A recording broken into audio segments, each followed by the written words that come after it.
Assalamualaikum warahmatullahi wabarakatuh. Perkenalkan, nama saya adalah Retno Anjani dengan NIM 20961919. Saya akan menjelaskan atau mempresentasikan tentang apa sih itu startup dan bagaimana perkembangannya di Indonesia. Jadi, apa sih itu startup?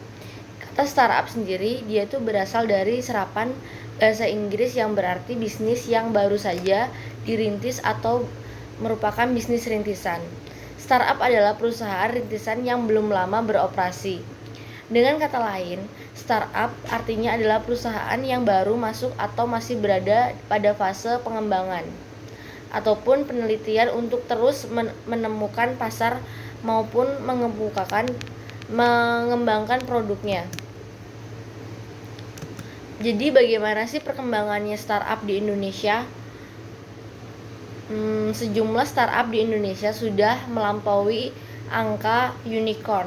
Bahkan sebagiannya sudah bisa dikatakan masuk sebagai dekakorn. Startup tersebut adalah seperti Gojek, Tokopedia, OVO, Bukalapak, Traveloka, ataupun Shopee.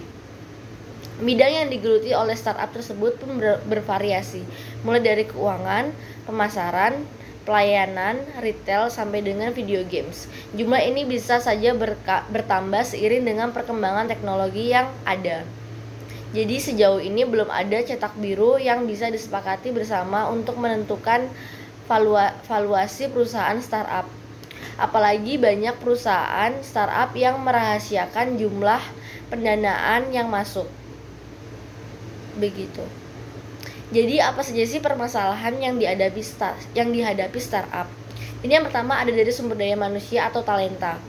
Di sistem pendidikan yang masih tertinggal menjadi salah satu penyebab rendahnya kualitas sumber daya manusia di Indonesia, khususnya yang mampu memenuhi kualifikasi perusahaan startup.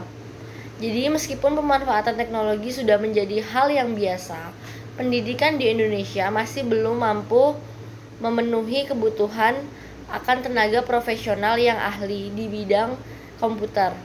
Kemudian ada dari investor. Sumber daya terbesar dari sebuah startup adalah investor. Jadi masalahnya, tidak banyak investor yang mau berinvestasi di startup.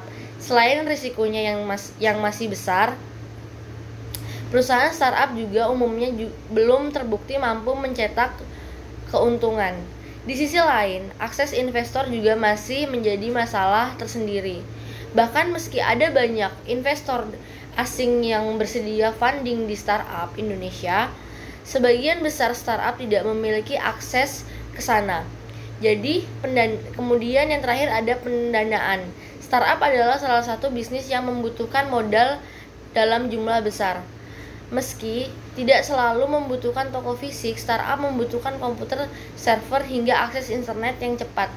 Dan ini belum lagi kebutuhan lainnya. Untuk mendapatkan semua itu, maka dibutuhkan modal yang tidak sedikit. Kemudian bagaimana startup dapat berkembang? Jadi ada beberapa hal. Yang pertama, dengan adanya perencanaan yang optimal, kemudian mengikuti perkembangan perubahan konsumen, mengedepankan pelayanan produk, serta inovasi teknologi, tim yang produktif, kompeten, kemudian bekerjasama dengan mitra yang tepat. Jadi seperti itu teman-teman. Terima kasih.